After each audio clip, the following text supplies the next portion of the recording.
Queridas amigas, queridos amigos, hola de nuevo. Es un placer y una alegría poder volver a compartir con vosotras y con vosotros algunas reflexiones sobre el libro Alegría que hemos escrito mi amigo Francesc Miralles y yo mismo.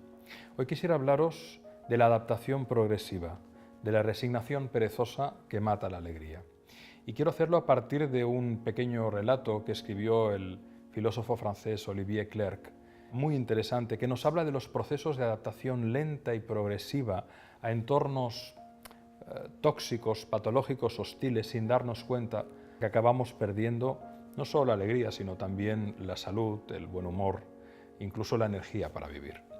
El relato del filósofo Olivier Clerc es muy breve pero muy ilustrativo. Cuenta que en cierta ocasión una rana fue introducida en una olla a temperatura ambiente. La rana pues se sentía cómoda, nadaba, como haría cualquier animal o incluso humano que se encuentra en un entorno confortable. En este caso, volviendo al relato, la rana estaba cómoda y se movía tranquilamente. Debajo de la olla había un fuego que se prendió con una llama constante, de modo que el agua empezó a calentarse. Lentamente la rana se fue adaptando. No notaba ninguna diferencia porque el aumento de la temperatura era progresivo, muy lento, pero muy progresivo. Al cabo de una hora, el agua prácticamente hervía.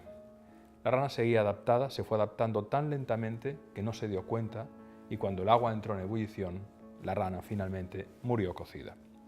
Esta adaptación progresiva la vivimos muchas veces los humanos, en una relación de pareja, en una relación profesional, en un entorno profesional hostil, en un vínculo de una supuesta amistad que no funciona.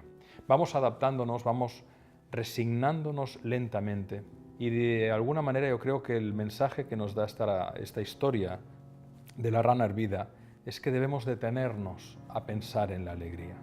A veces entramos en lo que podríamos llamar una paz barata, donde la inercia gana protagonismo. Y si la alegría necesita circunstancias para expresarse, para sorprendernos, también a veces se crean circunstancias o nos dejamos situar en entornos hirvientes, progresivamente hirvientes, en los que vamos perdiendo la alegría, vamos perdiendo la consciencia, vamos perdiendo la intimidad, vamos perdiendo la esperanza, la ilusión, el entusiasmo.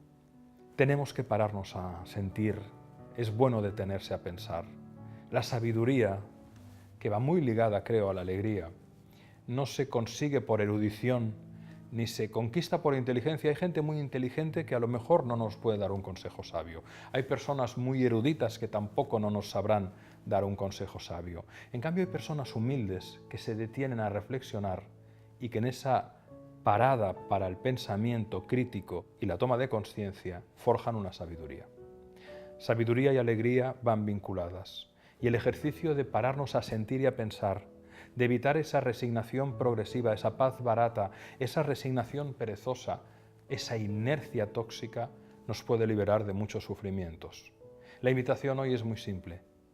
Para retomar la alegría a veces es necesario detenerse y cuestionarse cuánto tiempo hace que no la sentimos. Espero que os sea útil y nos vemos en un próximo capítulo de este compartir reflexiones sobre la alegría. Besos y abrazos.